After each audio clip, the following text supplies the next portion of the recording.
20 घरगुती उपाय. एक कांदा कापून 3-4 तास सूर्यप्रकाशात ठेवल्यास तळण्यास कमी तेल लागेल. 2 बेसनऐवजी मक्याचे पीठ घालून बनवलेली कढी तुम्ही याआधी कधीच खाल्ली नसेल. 3 कारल्याची भाजी शिजवताना त्यात 1 चमचा भाजलेली मेथीचे दाणे टाका. यामुळे कडूपणा कमी होईल आणि चवही वाढेल. 4 कच्चा आंबा जास्त काळ कडक ठेवण्यासाठी पाण्यात ठेवा. रोज पाणी बदला. आंबा पिकणार नाही. 5 कांद्याला गुलाबी सोनेरी रंग येण्यासाठी तळताना चिमूटभर मीठ घाला. 6 भेंडी शिजवताना लिंबाचा रस घातल्यास त्याचा चिकटपणा निघून जाईल. 7 सॅलड बनवण्यापूर्वी काही वेळ फ्रीजरमध्ये ठेवा म्हणजे ते कुरकुरीत होतील. 8 केक बनवण्यासाठी योग्य माप असणे आवश्यक आहे. जर घटक कमी किंवा जास्त असतील तर केक योग्यरित्या शिजला जाणार नाही.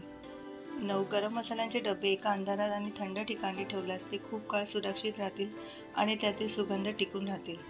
10 मिरची मिक्सरमध्ये बारीक करताना त्यात थोडे मीठ घालावे. मिरची बारीक वाटली जाईल. 11 वाटलेल्या हळदीमध्ये अख्खी लाल मिरची ठेवल्यास ती जास्त काळ खराब होण्यापासून वाचते.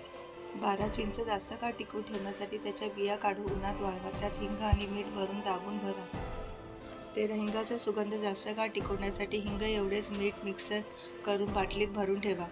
14 जॅम बनवताना भांड्यात थोडे लोणी लावावे म्हणजे शिजताना ते जळून जाणार नाही. 15 सर्व्ह करताना कोथिंबीर आणि पुदिन्याच्या चटणीमध्ये लिंबू आणि मीठ घाला. यामुळे चटणीचा रंग चव चांगला राहील. 16 आवळा चटणी बारीक करताना थोडे ओले खोबरे घातल्यास चटणी चांगली होईल.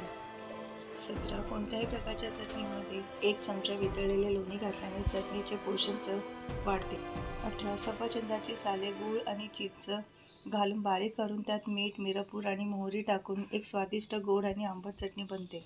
19 कोथिंबीर आणि पुदिन्याची चटणी बनवताना त्यात 2 ते 3 चमचे दही टाका.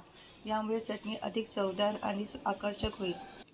20 दूध उकळताना त्यात चिमूटभर बेकिंग सोडा टाका. दूध जास्त काळ फाटण्याची भीती राहत नाही.